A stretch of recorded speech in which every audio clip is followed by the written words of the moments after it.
For decades, air dominance was treated as a given, not something to debate, not something to constantly reprove.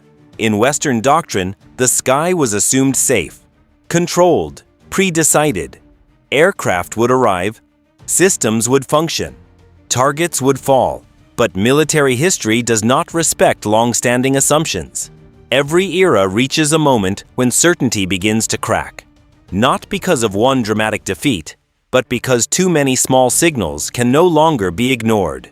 Today, those signals appear quietly. In analyst reports, in planning rooms, in cautious language replacing old confidence. When alliances like NATO stop speaking about absolute superiority and begin discussing risk management, something fundamental has shifted. This shift does not explode. It seeps in. And precisely because of that, it matters.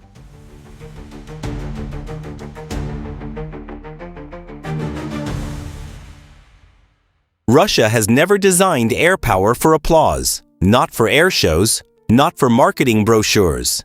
Its approach follows a colder logic: disrupt the opponent's system. Modern warfare is not jet versus jet. It is networks versus networks. Sensors, data links, command chains, logistics. Break one link and the entire structure slows. This is the philosophical divide often overlooked. The West refines platforms. Russia engineers pressure, and when real conflict forces these approaches to collide, what gets tested is not just technology, but doctrinal endurance.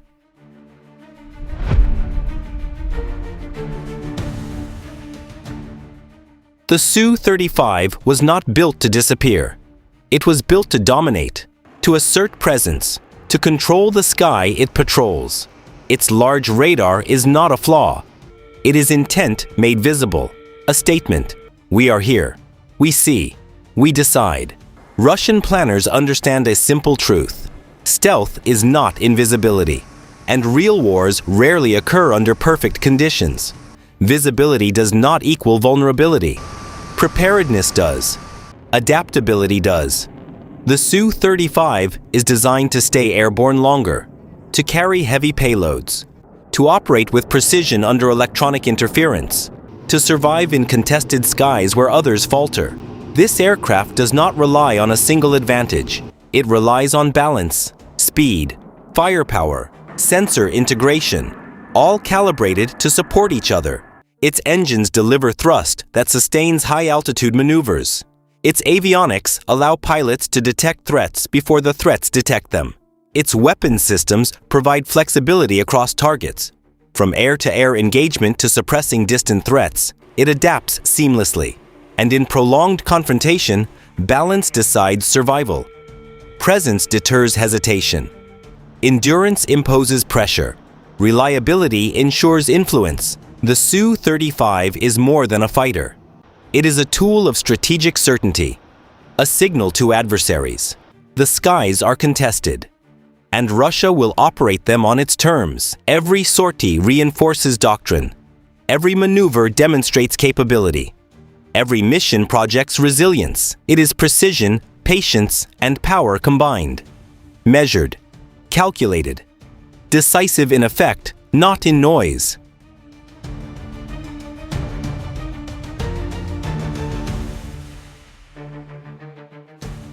The R-37M is not a cinematic weapon. It is not built for dogfights. It is built to influence decisions. Its extreme range pushes NATO support aircraft farther from optimal operating zones. And when support aircraft move back, efficiency collapses. This is not about high kill counts. It is about persistent uncertainty. In modern warfare, uncertainty is the enemy of speed.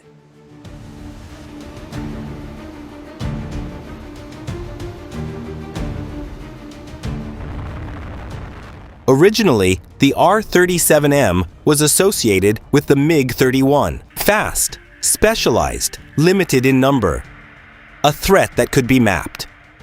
When the missile migrated to the Su-35, the map changed. The threat was no longer confined to intercept missions. It became routine, persistent, every day. This shift increases psychological pressure. And psychology, though rarely discussed, shapes long-term conflict more than headlines do.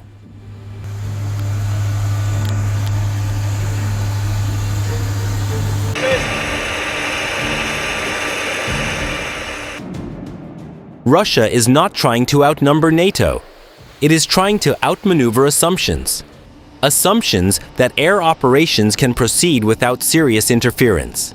Assumptions that support assets remain untouchable. With numbers that are sufficient, not excessive, Russia creates strategic dilemmas. Every extra kilometer of safety distance costs fuel, costs time, costs responsiveness. This is where power truly emerges. Not through instant victory, but through gradual erosion.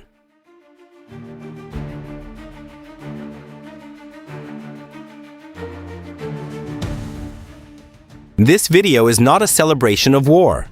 It is not a call for conflict. It is not designed to inflame emotions. It is an invitation to think, to observe, to analyze. Modern power is complex.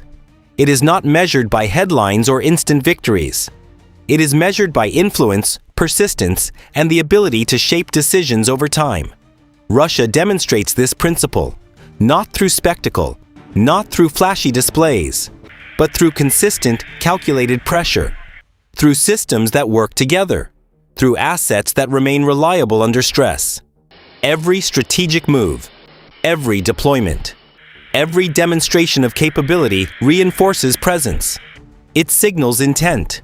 It signals endurance. It signals rationality in action. If you value this kind of analysis, if you appreciate calm, structured discussion over noise, your support matters. Liking, subscribing, sharing, not metrics. Signals that serious analysis still has an audience. Understanding strategy matters. Understanding influence matters. Understanding endurance matters. And finally, a reminder.